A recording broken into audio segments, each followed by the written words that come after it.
Okay, self-esteem. First off, my thanks to my small but growing Patreon community who have by far suggested self-esteem as being an important topic for men. And I think they're right, and that's why we're going to do this one today. Please join us. Come join Patreon for just a couple bucks a month. You can be a part, and you'll encourage me to do more vids like this one and the others. But self-esteem, the first thing we need to look at is, where does it come from? Where does poor self-esteem come from? And there's lots of answers to that question, but by far the most pernicious source that I've ever seen throughout the work that I've done has been from being abused or shamed as a child, or being verbally abused. So let's look at that just a minute. I worked as a child therapist in the 1970s downtown DC, worked with a lot of little boys. And there was a very strong correlation between the boys I worked with, their abuse, and their self-esteem issues. Over and over again, I'd see the same thing. These boys would just think they were something horrible. They would think there's something terrible. And all of these boys had the same experience of being abused by either mom, dad, step-parent, whoever, either physically or emotionally or some other way, shamed terribly. They all ended up with this thing about self-esteem being poor. And I could not figure out for the life of me. These two little boys that I worked with whose parent tied them in the attic for hours. And it was just a horrible thing. And when I'd talk with them, they'd say, it wasn't my parents' fault. It was my fault. Why? Because I didn't do X, Y, Z right. I'm a bad, bad boy. I didn't do this and this. This is a little kid saying this, right? So it leaves me scratching my head. You're not a bad kid. Your parents are nuts. It's not you.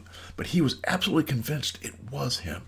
And it took me a while to figure out exactly why he was so convinced that it was him. And it dawned on me after a while that the reason he's so convinced that he's a bad kid is because that's really the only chance he had. That's the only chance he had. What's the other thing you can assume? You can assume, I'm living in an environment that's a war zone, that's completely unpredictable. That is an unacceptable thing to believe when you're 8 years old. You can't just accept that you're living in a crazy place that's so crazy that anything could happen at any time. It's much safer to think that I'm a bad kid. And if only I can be a better kid, then I won't get these beatings. I won't get this abuse. And so the focus for this young boy is, how can I avoid the abuse by being a better kid? And that sticks with him. The men I've worked with later in life, this whole dynamic sticks with him. This idea that he needs to be better, that he is a shit, that he is an ass, that there's something inherently wrong with him. All flows from this dynamic when he was a little guy, where at that point he had to believe that there was something wrong with him. Because by believing there was something wrong with him, it gave him something he could do. It gave him something that might help, that might get him out of this terrible situation. If only he can try and be better, it'll get him out of the situation. So you see how it works? And so this pattern of feeling bad about oneself and thinking you always must do better, and if anything goes wrong, it's your fault, starts early, and it particularly starts with men who have had abusive experiences when they're a little guy. And you see that moving through the lives, and the men aren't even aware of this a lot of times. They just think they are a crap. There's something wrong with them, because they're not really aware that this is an old, archaic dynamic that may have helped them when they were 8, but it doesn't help them now. So a part of the work for men is learning how to be able to shift that way of thinking into a way of thinking that, I screw up, but that's okay. Sometimes I screw up. That's what's needed, is to be able to say, I make mistakes, I screwed up, but hey, that's who I am, and that's okay. It's really all right the way it is. So how does any man start to make that shift away from this pattern that's literally ground into his brain, and stop that pattern in its tracks?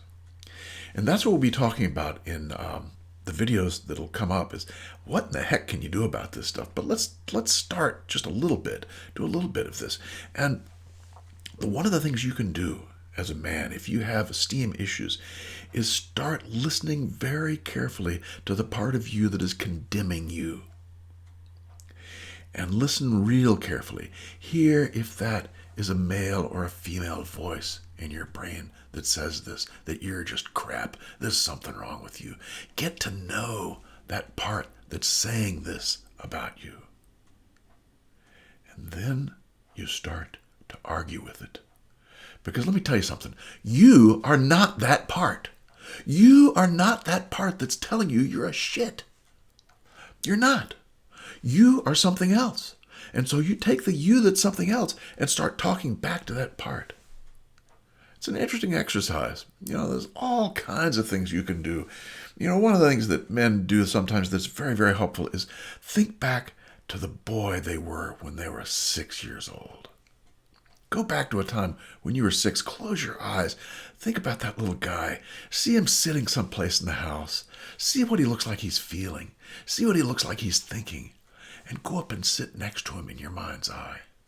Go up and sit next to him. Talk to him. What does he need to hear from you right here and right now? What does he need to hear? It's that kind of conversation that can break us out of this straitjacket of esteem issues where we think we are bad. And of course, men are good. And if you're a man, you're probably good too. So let's stop right there.